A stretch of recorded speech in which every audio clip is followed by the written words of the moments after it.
السلام علیکم defence lovers friends, defence updates میں ترک کمپنی بیکر کے تیار کردہ پہلے انمینڈ کامبیٹ ایئر کرافٹ گزل علما کی فرسٹ فلائٹ سے متعلق خبر پر بات کریں گے۔ امریکہ کی جانب سے patriot air defence missile system کی یوکرین کو فراہمی پر غور، ترک آرمڈ فورسز کو مقامی تیار شدہ بلیک ہاک ہیلی کاپٹر کی ڈلیوری، تیونس کو آرمڈ وہیکلز کی فراہمی، انڈین نیوی کی مزید امریکی ڈرونز کی خواہش، چین سمیت دیگر اہم بین الاقوامی دفاعی خبریں بھی اس ویڈیو میں شامل ہوں گی۔ So let's start.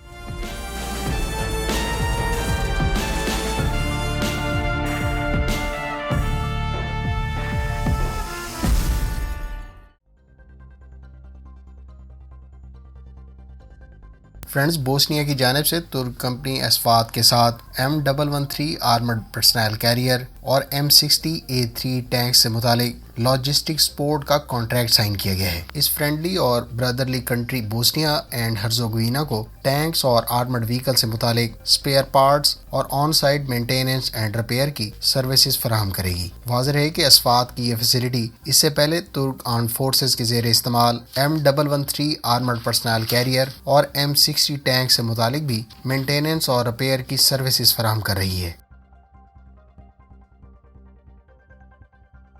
Friends, media sources کا کہنا ہے کہ امریکہ یوکرین کو اپنے sophisticated patriot air defence system فراہم کرنے پر غور کر رہا ہے۔ دوسری جانب دیگر امریکی اتحادیوں نے تقریباً $1 ارب کی عسکری امداد یوکرین کو فراہم کرنے کے حوالے سے آمادگی کا اظہار کیا ہے۔ ادھر یوکرینین صدر زیلنسکی نے دعویٰ کیا ہے کہ یوکرین نے دارالحکومت کیف پر کیے گئے اٹیک میں تمام 13 ڈرونز کو مار گرایا ہے۔ اطلاعات کے مطابق روس نے 13 ایرانین ساختہ کیماکازی ڈرون سے یوکرین کے دارالحکومت کیف کو آج صبح نشانہ بنانے کے لیے استعمال کیا تھا۔ تاہم اس حملے میں استعمال ہونے والے 13 شہید ڈرونز کو یوکرین کی جانب سے انٹرسیپٹ کیے جانے کا دعویٰ کیا گیا ہے۔ یوکرین نے 2 ایڈمنسٹریٹو بلڈنگ کو اس ڈرون اٹیک میں نقصان پہنچنے کی بھی تصدیق کی ہے، تاہم اس کے نتیجے میں کسی قسم کی کوئی انجریز یا ہلاکتیں نہیں ہوئیں۔ ادھر فرانس کے دارالحکومت پیرس میں ہونے والی کانفرنس میں 70 ممالک نے یوکرین کو حالیہ سرد موسم میں اہم ضروریات کے پیش نظر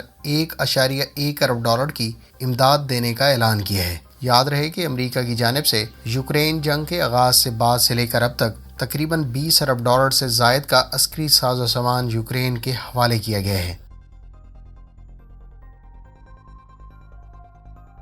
فرینڈز، انڈونیشیا کے بارے میں اطلاعات ہیں کہ اس نے ایئر بس ڈیفنس کے ساتھ 2 A400M ٹرانسپورٹ ایئر کرافٹ سے متعلق باقاعدہ کانٹریکٹ سائن کر لیا ہے۔ حالیہ کانٹریکٹ میں 2 ایئر کرافٹ کی ایکوزیشن اور 4 کی آپشن رکھی گئی ہے۔ یاد رہے کہ انڈونیشیا کے بارے میں سب سے پہلے نومبر 2021 میں یہ خبریں سننے کو ملی تھیں کہ وہ A400M transport year craft order کر رہا ہے۔ تاہم فرینچ کمپنی ایئر بس اور انڈونیشیا کے درمیان باقاعدہ کانٹریکٹ 2 روز پہلے طے پایا ہے۔ Indonesia A400M transport aircraft acquire کرنے والا 10واں کسٹمر بن گیا ہے۔ واضح ہے کہ اس سے پہلے انڈونیشیا کے بارے میں یہ کہا گیا تھا کہ وہ C-130J طیارے امریکہ سے خرید رہا ہے۔ یہ نیوز اس وقت رپورٹ کی گئی تھی جب انڈونیشیا کی ایئر فورس کے کمانڈر نے اپنے دورہ US کے دوران لاک ہیڈ مارٹن کی فیسلٹی میں C-130J طیارے کے ساتھ اپنی سنیپ شیئر کی تھی۔ ڈیفنس نیوز کا دعویٰ ہے کہ Indonesia US company Lockheed Martin سے 5 C-130J طیارے خریدنے کا خواہش مند ہے۔ البتہ اس بارے میں کوئی لیٹسٹ رپورٹ سننے کو نہیں ملی۔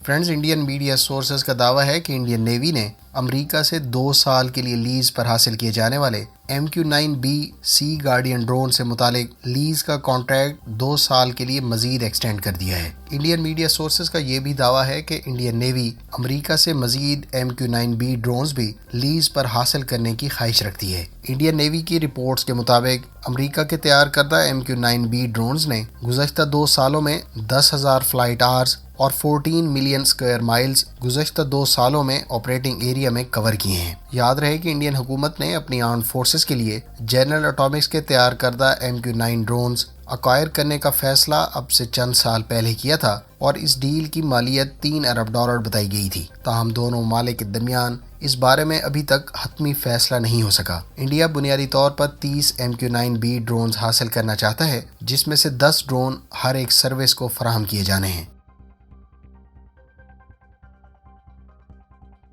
فرینڈز، اب سے کچھ دیر پہلے ترک کمپنی بیکر کے تیار کردہ پہلے ان مینڈ کامبیٹ ایئر کرافٹ قزل علمہ نے باقاعدہ فرسٹ فلائٹ لی ہے۔ اس سے پہلے 3 دسمبر کو اس طیارے نے شارٹ ٹیک آف کا کامیاب مظاہرہ کیا تھا۔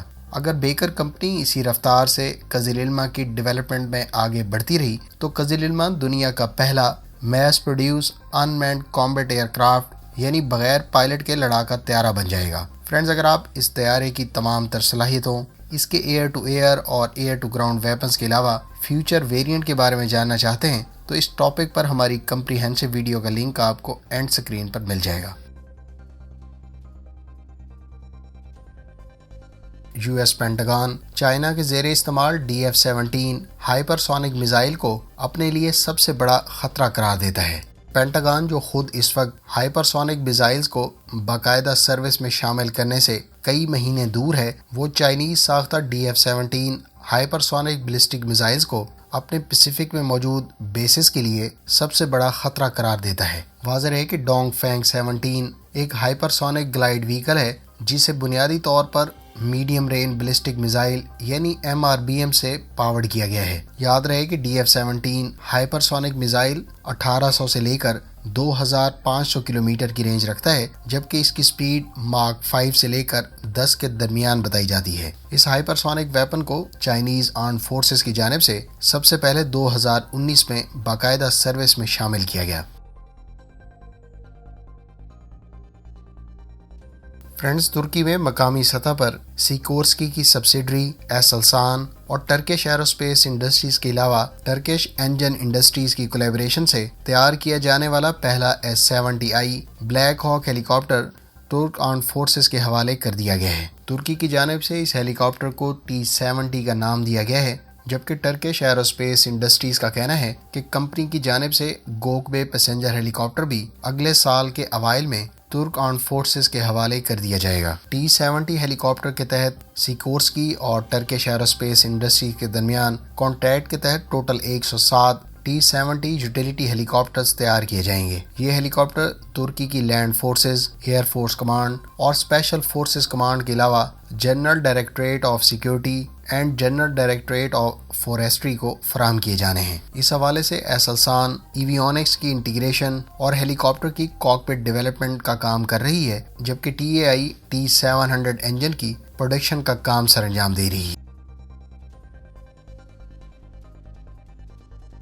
Friends, Israeli ministry of defence کا کہنا ہے کہ اسرائیل کے تیار کردہ Iron Fist active protection system کو اسرائیلی ساختہ Eitan 8x8 armoured personnel carrier پر استعمال کیا جائے گا۔ یاد رہے کہ Iron Fist active protection system کو اسرائیل کے علاوہ ڈچ آرمی اور US آرمی کی بریڈلی آرمرڈ وہیکلز پر بھی استعمال کیا جا رہا ہے۔ اس ایکٹیو پروٹیکشن سسٹم کو اسرائیل پہلے ہی اپنی انفینٹری فائٹنگ وہیکلز اور کچھ آرمرڈ وہیکلز پر استعمال کرتا ہے۔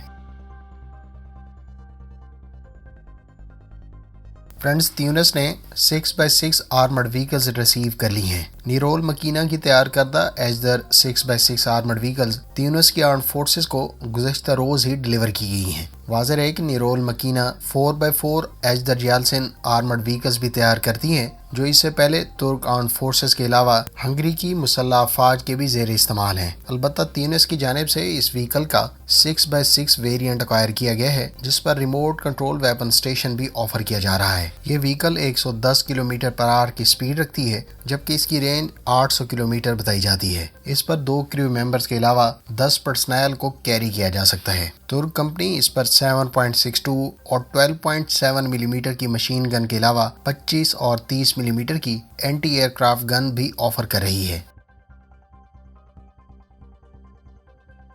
فرینڈز، انڈین میڈیا سورسز کا کہنا ہے کہ ہندوستان ایروناٹیکل لمیٹڈ روس کے ساتھ AL-41 انجن سے متعلق نیگوسیشنز میں ہے۔ ان انجنز کو انڈین ایئر فورس کے زیر استعمال Su-30 ایئر کرافٹ کی اپ گریڈ پروگرام کے لیے ایکوائر کیا جا رہا ہے۔ دوسری جانب انڈین ایئر فورس نے پہلے ہی 12 Su-30 MKI طیارے آرڈر کر رکھے ہیں، جن سے متعلق کٹس ہندوستان ایروناٹیکل لمیٹڈ کی طرف سے روس سے حاصل کی جا رہی ہیں۔ انڈین کمپنی اپنی ایئر فورس کے زیر استعمال Su-30 MKI طیاروں کو سپر سخوئی سٹینڈرڈ پر اپ گریڈ کرنے کی خواہش رکھتی ہے۔ البتہ دونوں ممالک کے درمیان اس بارے میں ابھی بھی بات چیت جاری ہے۔ AL-41F1S انجن کے بارے میں کہا گیا ہے کہ اس وقت Su-30 میں استعمال ہونے والے AL-31F سے یہ 16% زیادہ پاور جنریٹ کرتا ہے۔